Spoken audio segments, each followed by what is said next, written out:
Gusto ko ng kotse. Ay, bibilhan kita. Gusto ko ng chuchu. Sige, pagbibigyan kita. Di ba? Go! Yan. Unahin muna natin yung sinasabi raw ni Catherine Bernardo ngayon sa kanyang mga kaibigan. Siguro, nakainom o hindi, yung punto ng realisasyon, ngayon pumapasok sa kanyang isip at puso yan, di ba? 12 taon nga naman, di ba? Oo. So, hindi naman nakakapagtaka, nanay, kasi di ba, alam mo naman, pag nasa sitwasyon ka, wala kang nakikita. Totoo. Hindi mo nakikita ang kulay. Bulag pipi, bingi ang Correct. bibig. At sabi nga po, isa lang daw po nagpapatanga sa pinakamatalinong tao sa buong mundo, pag-ibig lang. Aray. Di ba? Aray. Nagpakatanga ka na ba sa pag-ibig? Ay, parang minsan. Ikaw. Maraming beses. Maraming beses na rin ako. Join the club.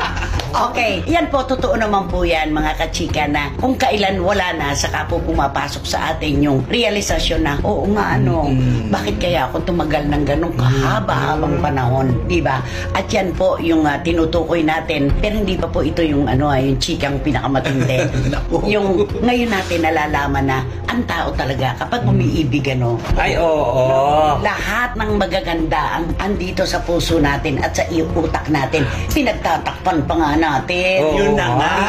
Pero ito na, sa kanya na mismo nanggagaling ang lahat-lahat na naging bulag-bulagan siya. Bulag-bulagan siya. Bulag, pipi at bingi. At saka di ba may kasabihan pa nga na, ano ba yun, yung anhin ko yung 4 na bundok, liyon na tigre ang aking kaaway. Sasagupain kong liyon na tigre. Makuha ko lamang ang iyong pagmamahal. Di ba may kasabihan talaga ganun yun. ganun. At saka totoo po yan na kapag tayo ay umiibig, para tayong kabayong may tapaohan. Ay, oo. Hindi natin nakikita ang ating kapaligiran. Bulag at bingi po tayo sa payo ng ibang tao. Totoo. Walang mananalong outside forces basta tayo po ay nagmamahal. At yung pagsisisi ni Catherine na sinasabi ngayon, hindi naman siguro yung bakit ba ako na-inlove sa lalaking yan? Bakit ba ako nagpakatanga? Hindi naman siguro. Ay, wala naman siya. Nito na lang lumabas yun nung malaman niya yung mga pagkukulang. Yes. Diba? Na, ang dami-dami pala. Oo. Ang akala niya, isa lang ang kasalo niya. Nung pala, ang dami pala nila nagsalo sa pinggan. Diba? At heto na po, yung sinasabi natin sa opening pa lang ng SNN. Ito po ang latest. Alam po natin yung kwento nung ibinenta na sports car, ang Stingray C7 ni Daniel Padilla. Diba? Diba ang sabi nung nagbebenta noon, yung ahente, magkasosyo sila ni Catherine Bernardo doon sa kotse. Yes, yeah. Mali pala ang kwento na kumalat. Hati daw sila doon. Sabi. Sabi nila umuubong na balik takate. Pero ano daw ba? Ang plastic na. Ang plastic mo. Dapat ikaw magtawid niyan. Go. Okay. Hindi. Uulitin ko lang. Go. Naku, eto na nga. Di ba? Ang buong alam ng sambayanan ay hati sila doon. Eto na. Hindi pala. Isang source na hindi nanununog at nangunguryente. At napakalapit lang sa kanilang mga abot kamay. Kaya sinabi, hindi totoo yan.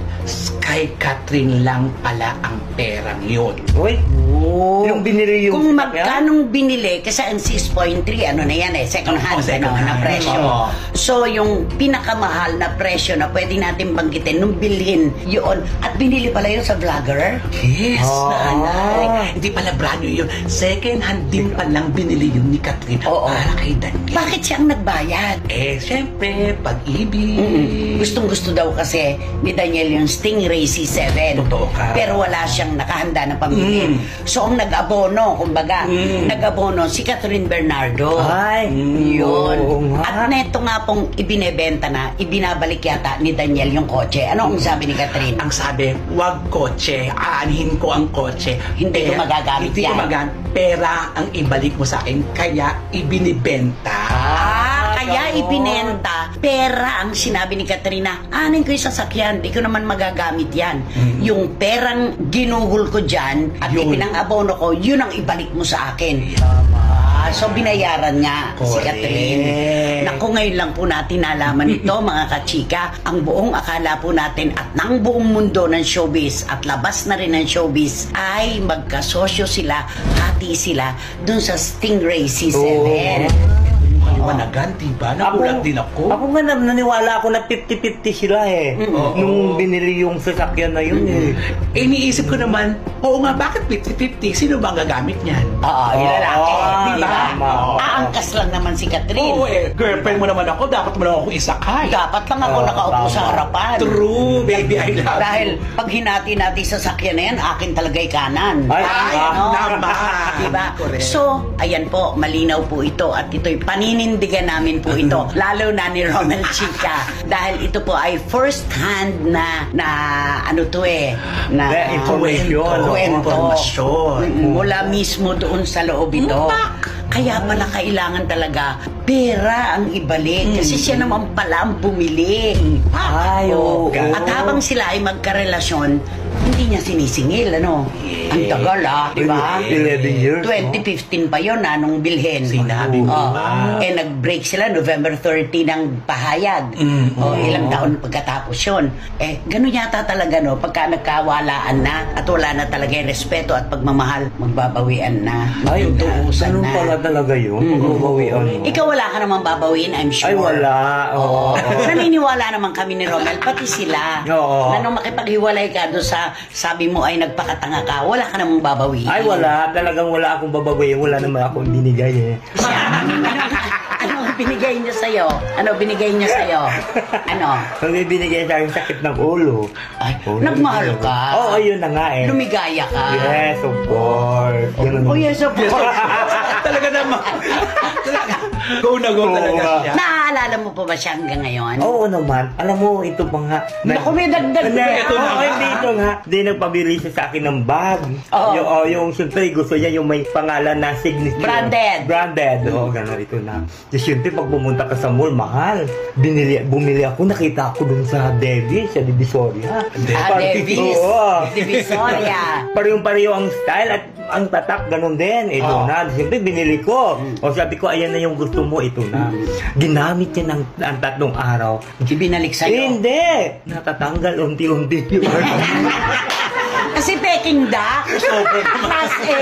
Dapat inamin mo bigla. Oo, inamin mo. Nabinili mo Sabi lang ko, sa DV. hindi yan. Sabi ko kasi wag mong gamitin yan. Naano talaga sa pawis yan. Hoy!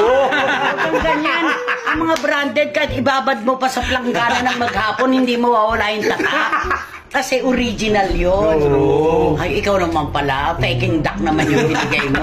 Di ba?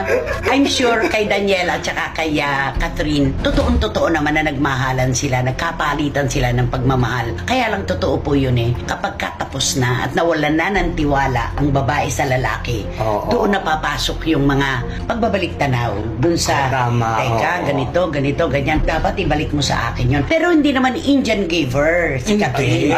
Yun lang naman ang alam natin no? Baka meron pa, hindi pa natin alam. Hindi nga ba at ang kwento 20M pa yung utang ni Carla Estrada sa Bernardo, sa mga Bernardo. Yan ang lumalabas talaga sa Oo, susunod. ang laki ha. Ang laki-laki. Oo.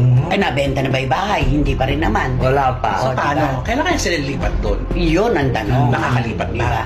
At saka, ang kwento naman nung isang source ko, hindi pa raw nabibili yung bahay sa South.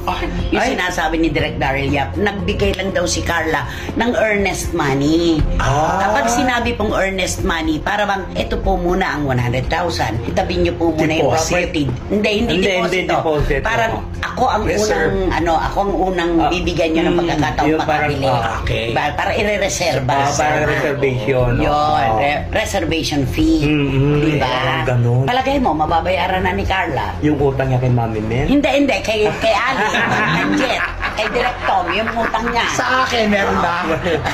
Ay, palagay ko, hindi niya mababayaran. Matatagalan. Mababayaran niya siguro, pero matagal nga yun. Tama. Matatagalan. Matatagalan. Pero bagong issue po itong coaching to ha. Oo. Na ang buong akala natin talaga sharing. Kumbaga sa pagkain for sharing. Nung pala, ang namuhunan lang talaga ay si Catherine Bernardo. At malinaw yan sa vlogger na kaibigan niya binili yan. Black shoes. Yaan ang sabi ng Magsalita sana yung vlogger. Siyempre, parang Hindi magsasalita yun kasi alam mo. Malay natin, di ba? Ngayon nalaman natin. Ngayong panahong ito, si Daniel Padilla, lalo na si Catherine Bernardo, ay isang bangka na napakasarap sakyan. Naku, sasakyan ka ba? Sa lahat ng gusto mo. Gusto ko ng kotse. Ay, bibilhan kita. Gusto ko ng chuchu. Sige, pagbibigyan kita.